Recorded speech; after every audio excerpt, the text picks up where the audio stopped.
اللهم صل على سيدنا ومولانا محمد۔ لائف ٹیلی کاسٹ سے بیعت دی جاتی ہے۔ توبے کے کلمات پڑھا کر بیعت کی نیت کر لی جائے تو کیا بیعت ہو جاتی ہے؟ ہو جاتی ہے۔ اس کی دلیل میں بہت تلاش کیا تو میرے ذہن میں آئی، جیسے فون سے نکاح کرنے سے نکاح ہو جاتا ہے، ویسے ہی ٹیلی کاسٹ سے بیعت کرنے سے بیعت ہو جاتی ہے۔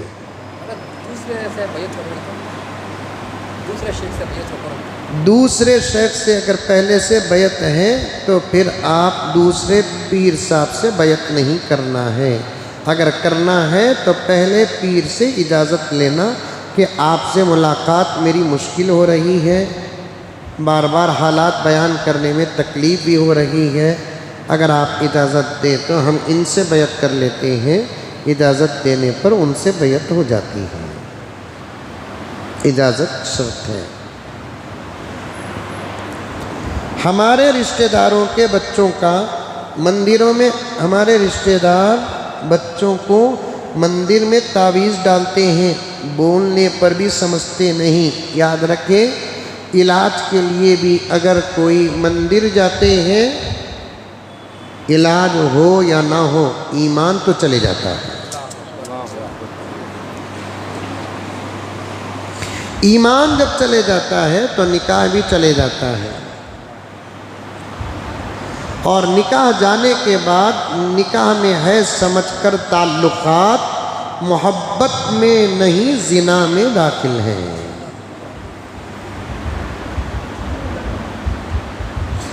عورتوں کے توہمات اور عورتوں کے خیالات میں ہے کہ کچھ بیماریوں کا علاج کچھ خاص جگہوں پر ہی ہوتا ہے۔ بہت بڑا گناہ ہے، شرک عظیم ہے۔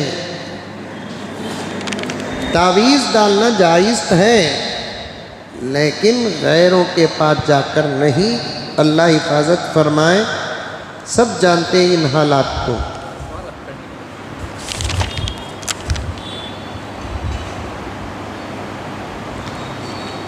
بولنے پر بھی سمجھتے نہیں۔ میرے گھر دیکھیے کہ ہمارے اپنے بچے ہیں تو ہم کو عمل کرنا پڑے گا، دوسروں کے بچوں کے گلوں کے اندر اس قسم کی تعویذیں ہیں اور آپ آگے بڑھ کر کاٹ دیے تو پھر ایک ہنگامہ ہوگا اور بھی مسئلے بڑھ سکتے ہیں۔ دعوت و تبلیغ کا حق زبردستی میں نہیں ہے، رضامندی میں ہے۔ لا اکراہ فی الدین۔ ہاں، آپ بڑے اور ذمہ دار ہیں تو آپ ان کے سامنے اچھی اچھی باتیں بتا کر اس لائق بنا دو کہ وہ خود اپنے ہاتھوں سے کاٹ دے۔ وہ سوال میں ایک سوال ہے، اس کی تلافی کیا ہے؟ معلوم ہے کہ آپ کو پڑھنا تھا معلوم ہو کہ نہ ہو، معلوم نہیں بول کر، یہ چاقو بول کر معلوم نہیں تھا، اٹھا کو گلہ کاٹ لیا تو گلہ کٹتا نہیں کیا؟ نادانی میں بھی کفر کفر ہی ہے۔ نہیں، توبہ کفر کا علاج توبہ نہیں، تجدید ایمان ہے۔ بہت اچھا سوال ہے۔ گناہ کبیرہ، نماز روزہ زکوٰۃ چھوڑ دیے تو قضا کرنا، چوری کر ڈالے مال ادا کرنا، زنا کر دیے تو توبہ کرنا۔ گناہ کبیرہ کے لیے تلافی توبہ ہے، لیکن کفر کے لیے تلافی توبہ نہیں، تجدید نکاح ہے۔ پھر سے کلمے پڑھنا ہے، ایمان لانا ہے۔ شادی شدہ ہے تو باقاعدہ لوگ پوچھتے رہتے ہیں مجھے، حضرت بہت سارے سیاسی لوگ بھی جا کر کفر و شرک کے کام کرتے ہیں، ان کے لیے کوئی آفر نہیں ہے۔ انہوں کیا بھی آسمان سے اترے سو فرشتے نہیں ہیں؟ اگر آسمان سے اترے تو فرشتے بھی ہوتے تب بھی وہ کام ان کے لیے جائز نہیں ہے۔ سمجھ میں آئی بات ہے؟ صاف صاف، لکم دینکم ولی دین۔ پیغمبر دو عالم صلی اللہ علیہ وسلم کے پاس مشرکین کی ایک جماعت آئی، آ کر کہنے لگی کہ محمد، آپ کا دین بڑھتا جا رہا ہے، ہم نہ تکلیف ہو رہی ہے۔ یہ کیا ہو رہا ادھر؟ بیٹھو یعنی تو جاؤ۔ پیغمبر دو عالم صلی اللہ علیہ وسلم کے پاس آ کر کہنے لگے ایک کام کریں گے، سمجھوتا کریں گے، ہم تمہارے خدا کی بھی عبادت کریں گے، تمہاری بھی بات مانیں گے، تم ہمارے خداؤں کی بھی عبادت کرو۔ اس سے مکے میں انتشار نہیں ہوگا، اختلاف نہیں ہوگا۔ پیارے آقا نے فرمایا سوال ہی پیدا نہیں ہوتا۔ وتر میں نے سورہ بھی پڑھا، قُلْ يَا أَيُّهَا الْكَافِرُونَ لَا أَعْبُدُ مَا تَعْبُدُونَ وَلَا أَنْتُمْ عَابِدُونَ مَا أَعْبُدُ وَلَا أَنَا عَابِدٌ مَا عَبَدتُّمْ وَلَا أَنْتُمْ عَابِدُونَ مَا أَعْبُدُ لَكُمْ دِينُكُمْ وَلِيَ دِينِ۔ آقا نے فرمایا میرے ایک ہاتھ میں سورج اور ایک ہاتھ میں چاند لا کر رکھ دیں، تب بھی تم کو میرے خدا کی تو عبادت کرنا پڑے گا، اور میں تمہارے خدا کی عبادت کرنے کا سوال ہی پیدا نہیں ہوتا۔ سمجھ میں آئی بات ہے؟ کوئی ہیلا بہانہ نہیں چل سکتا۔ سمجھ میں آئی بات؟ آقا نے ایک حدیث میں ایک صحابی سے فرمایا جلا دیا جائے، تجھے کاٹ دیا جائے، جل جا، کٹ جا، لیکن شرک مت کر۔ میری بہن کا نام شفا ہے، بچپن سے اس کو مرگی کی بیماری ہے۔ آپ کا بیان سن کر ہم نے نام شفا سے علیزہ رکھ دیے۔ اب شادی کی عمر ہے، نماز پڑھنے بھی نہیں ہوتا، ہمارے امی ابا پریشان ہیں، کیا بیماری ہے پتہ نہیں ہے، علیزہ کا کیا ترجمہ یہ بھی مجھے معلوم نہیں ہے۔ آقا صلی اللہ علیہ وسلم، امام بخاری کی ایک کتاب ہے الادب المفرد، اس کے اندر روایت ہے، آقا نے فرمایا کہ اگر آئندہ سال میں رہوں تو کچھ نام رکھنے سے منع کروں گا، کیونکہ آقا کوئی کام اپنی طرف سے نہیں کرتے تھے، کوئی بات اپنی طرف سے نہیں بولتے تھے۔ ان ہوا الا وحی یوحی، وحی نازل ہوتی، کوئی بھی بات کیوں نہ ہو وحی نازل ہوتی، آقا بیان فرماتے۔ اور ان ناموں کا ذکر امام بخاری نے بھی کیا ہے، یہ شفا، برکت، یہ سب نام رکھنے سے منع کرنے کا ارادہ تھا، بہتر بھی نہیں ہے نام۔ کیوں؟ اس لیے کہ ذرا آپ عقل کا استعمال کریں، کسی بچی کا نام شفا رکھے، وہ بچی کو پکارے شفا آؤ ماں، شفا جاؤ ماں، کھاؤ ماں، پیو ماں۔ اب کبھی کوئی اس کی سہیلی، آشنی، یا اس کا باوا، اس کی اماں گھر کے اندر شفا پکارے، دوسرا کوئی آدمی بولیا شفا نہیں ہے، تو اس کا مطلب کیا نکلتا؟ بیماری ہے۔ کسی بچی کا نام برکت رکھے یا بچے کا نام برکت رکھے، انہیں کیا طبی کام سے جا کر ہے، اب کون طبی پوچھا برکت ہے کیا؟ برکت نہیں ہے، تو معنی ہی بڑا عجیب نظر آتا ہے۔ پیغمبر صلی اللہ علیہ وسلم کی نوائے نبوت دیکھو کہاں کہاں تک جا رہی ہے۔ نام کے بارے میں جو مرگی کی جو بیماری ہے اندر کی، تو اس کے اوپر میں بھی ان کو نماز پڑھنا ہوتا نہیں لگا ہے، تو کیا کرنا ہے؟ مرگی کی بیماری میں نماز کیوں نہیں پڑھنے ہوتا؟ سوال پورا مکمل کرو، انشاءاللہ تعالی جواب آئے گا۔ ہمارے خالہ کو اسٹروک مار کر ہے ہاتھ اور پیر کو، لیکن پھر بھی وہ روزہ رکھ رہے ہیں، اب نماز کیسے پڑھنا ہے؟ اس عمر میں اس حالت میں بھی اگر روزہ رکھ رہے ہیں تو بہت بڑی بات ہے، اللہ قبول فرمائے۔ نماز بیٹھ کر پڑھیں، سمجھ میں بات، لیٹ کر پڑھیں، جیسی اپنی طاقت ہے اس طاقت سے۔ صاف پتہ چلتا ہے جب روزہ رکھنے کی طاقت ہے تو ایک حد تک بیٹھ کر یا لیٹ کر اشارے سے نماز پڑھنے کی بھی طاقت ہوگی۔ اگر وضو نہیں کر سکتے تو تیمم کر لیں، تو پھر نماز پڑھیں، کسی حالت میں نماز چھوڑی نہیں جائے گی۔ روزے کی حالت میں ٹوتھ پک سے کیا کر لیں؟ کر سکتے ہیں، لیکن نگلنا نہیں۔ جیسے مسواک کرنے کی اجازت ہے، مسواک کی جو کاڑیاں ہوتی ہیں وہ بھی تقریباً ٹوتھ پک سے ملتی جلتی ہی ہوتی ہیں، کر سکتے ہیں۔ بچوں کو بغیر روزے کی نیت سے رکھے تو کیا حکم؟ روزہ ہو جاتا ہے بچوں کا۔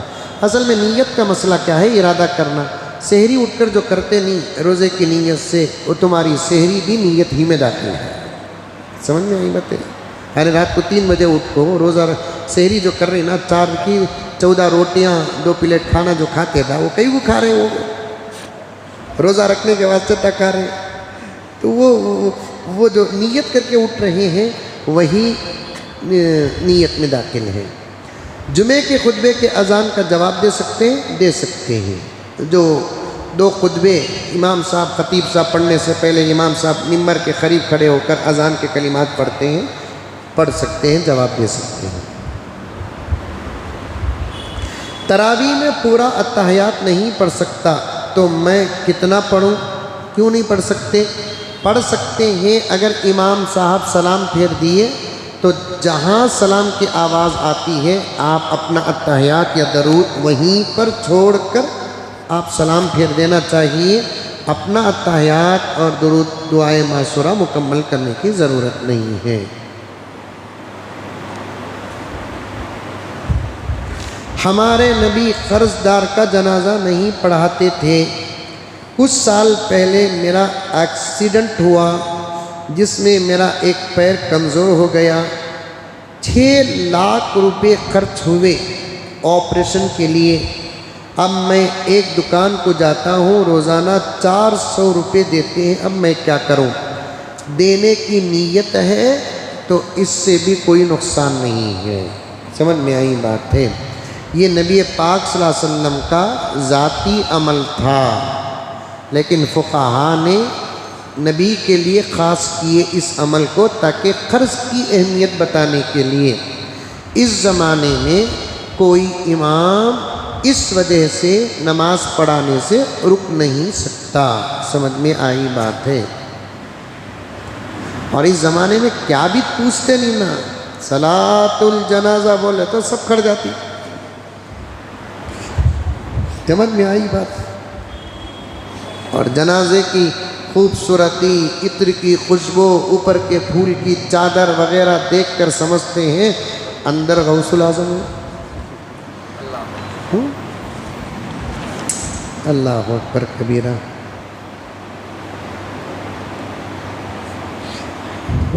سوال کیا ہے سمجھ میں نہیں آتا۔ میرا ایک بیوہ عورت سے تعلق تھا، اب اس کا انتقال ہو گیا، تعلق کا مطلب کیا، جائز کہ ناجائز معلوم نہیں، کیا میں اس کو ایصال ثواب کر سکتا ہوں؟ مسلمان تھی، جائز تعلقات تھے تب بھی ایصال ثواب کر سکتے ہیں، ناجائز تعلقات تھے تب بھی ایصال ثواب کر سکتے ہیں۔ ایصال ثواب کرنے میں تعلقات کا کوئی اثر نہیں ہے، لیکن ناجائز تعلقات نہیں رہنا چاہیے۔ دیدار مصطفیٰ صلی اللہ علیہ وسلم کا وظیفہ بتائیے،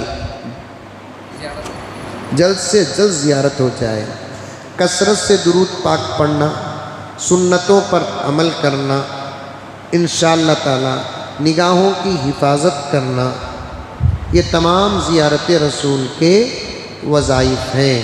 سورۃ الکوثر جمعرات کے دن سارا دن جا کر جمعے کی جو رات آتی ہے نا، جمعے کی رات کثرت سے سورہ کوثر کو پڑھنے سے بھی انشاءاللہ تعالی زیارت رسول نصیب ہوتی ہے۔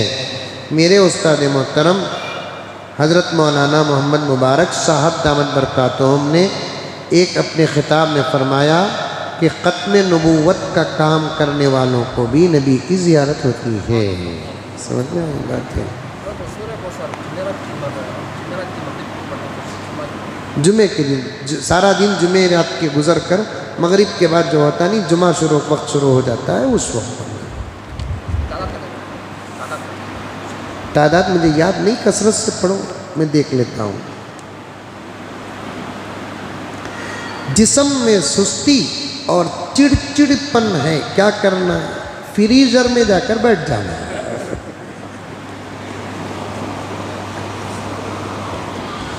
اللہ حفاظت فرمائے۔ پانی کثرت سے پیو، یہ غصے کی علامات ہوتے ہیں، اور غصہ گرمی کا اثر ہوتا ہے۔ سمجھ میں آئی بات ہے؟ اعوذ باللہ من الشیطان الرجیم غصے کے وقت میں پڑھ لو، اور پانی کا بھی استعمال کثرت سے کرو۔ چڑچڑا پن کے علاجوں میں سے ایک علاج پانی کا کثرت سے استعمال کرنا بھی ہے۔ اللہ سب کو عمل کی توفیق عطا فرمائے۔ جاتے ہوئے مدرسے کا تعاون کرتے ہوئے جائیں۔ لک الحمد، لک شکریہ اللہ۔ اللهم صل على سيدنا نبينا مولانا محمد وبارك وسلم ربنا آتنا في الدنيا حسنة وفي الآخرة حسنة وقنا عذاب النار اللهم إنك عفو كريم تحب العفو فاعف عنا يا كريم صلى الله تعالى على خير خلق محمد وآله وأصحابه أجمعين برحمتك يا أرحم الراحمين والحمد لله رب العالمين.